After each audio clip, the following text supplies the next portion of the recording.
I'm DFL Chairman Ken Martin, and thank you for joining me for this edition of the Chair's Corner. First, I'd like to thank all of you who worked so hard to turn on the off year. Thanks to your efforts, we have a statewide network of communication coordinators, updated websites, and new voter IDs in the van. Moving forward, we'll continue to build on this foundation and turn out voters in 2014. I cannot stress enough the importance of getting DFLers to the polls in November of 2014 to re-elect Governor Dayton, Senator Franken, and retain the DFL majority in the Minnesota House.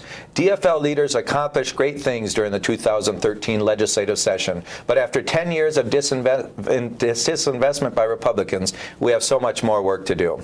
And second, thank you to everyone who donated their time and energy during the 2013 election. Because of you, DFL-endorsed candidates dominated the 2013 elections across the state. It was a show of strength for the party and a reminder to candidates of the value of our great DFL endorsement. I'm excited to be joined here today by outgoing Minneapolis Mayor and our Democratic National Committee Vice Chair, R.T. Rybak. R.T. was first elected mayor in 2001 and will be remembered for his leadership during the 35W bridge collapse in 2007. After more than a decade as mayor, he is leaving a legacy of creating jobs, balancing the city's budget, building affordable housing, and of course, crowd surfing at First Avenue. It's great to have you here, R.T. Good to see you. Can I crowd surf now? Yeah, that's right. Up to it? Absolutely.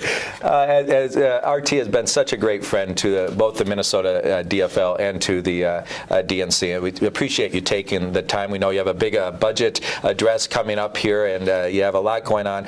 You're not one of those lame duck elected officials that's sort of coasting out to retirement. You actually have a pretty aggressive agenda. Can you talk a little bit about what you're trying to do here in this final month before you leave office? Yeah, nobody told me. I'm not, you think you can coast through these things, but I said when I left a year ago, I had 4 years left to work, so I'd do 4 years of work in a year, and I kind of meant it as a joke. It wound up being true. So we're working real hard. We're passing the budget, hopefully tonight, and then Friday we'll hopefully pass a package of things that will allow us to do a 5-block redevelopment between the new stadium and downtown. And I've got a couple of little surprises up my sleeve for next week, so we'll keep working. That's great. Well, you've done a lot for the city, and there's so many milestones that I could probably point to. But what do you think, for you personally, is the most memorable? Well, I got elected right after 9/11. In fact, I won the primary on 9/11, and there was a huge push in the country against immigrants. There was also a period of time where I think we turned our back on those most in need. And I'm proud of the fact that over the past decade, when parts of America weren't really responding to that, our city kept its arms open, welcoming immigrants and the LGBT community. Our city focused on helping close gaps. The thing that's closest to me personally is the Step Up Summer Job Program. We've taken 18,000 kids in high school. And 90% of them are below the poverty line, and families below the poverty line. 80% kids of color, 30% in immigrant families, and got them into summer jobs. That's closing a gap, not just for this year or this summer, but for a generation. Right. In shifting gears just a little bit, in January, there'll be a new mayor in Minneapolis, new council, pretty large turnover. One of the things that I was most excited about on election night was seeing the diversity of the, finally, in Minneapolis and communities throughout the state, frankly, we elected people who represent the diversity of the communities. Right. And in Minneapolis, we have the first Somali member elected, the first Latina member elected, the first Hmong member elected.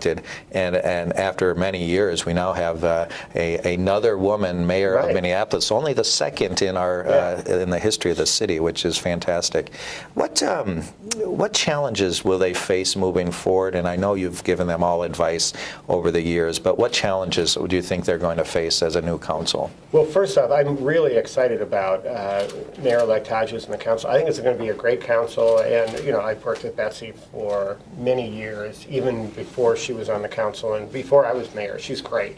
And so first off, I think it's a really good group. The biggest issue, and Mayor-elect Hodges talked a lot about this in the campaign, is the idea of closing gaps. Right. It's the core thing that we need to do in Minneapolis. It happens to be the core Democratic philosophy also, and where the president is going, and certainly where the governor has always been. And so we know what we need to do.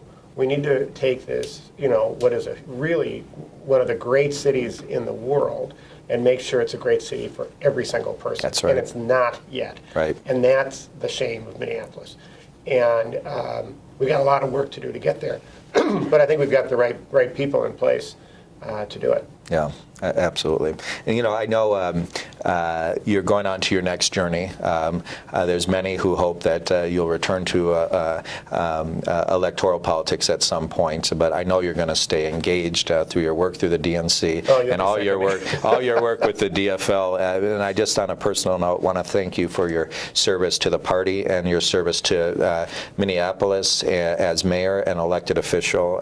There's not one thing during my time as chair that we've ever asked of you that you've said no to. You've always been there for me personally and for our party, and we appreciate everything you've done to help build the party for the long term, both in this state and around the country. So thank you so much, RT. We really appreciate it. The DFL's on a roll right now, but we have to get out there and make sure that people show up in this next election, because people's health care depends on it, their education depends on it, and the future of the state and the country depend on it. So I hope people don't think I'm going away, because I'm going to be up their door. That's right. To get out and vote. Exactly.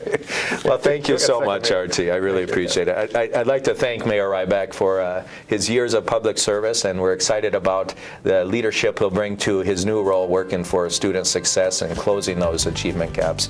And I look forward to working with all of you for success in the 2014 election. As the mayor said, it's a critical election, and we got to make sure that everyone gets out to vote next year. Please visit www.dfl.org to see how you can be involved in the work to re-elect DFL leaders and build a better Minnesota. Thank you again. I'm DFL Chair Ken Martin, and this has been the Chair's Corner.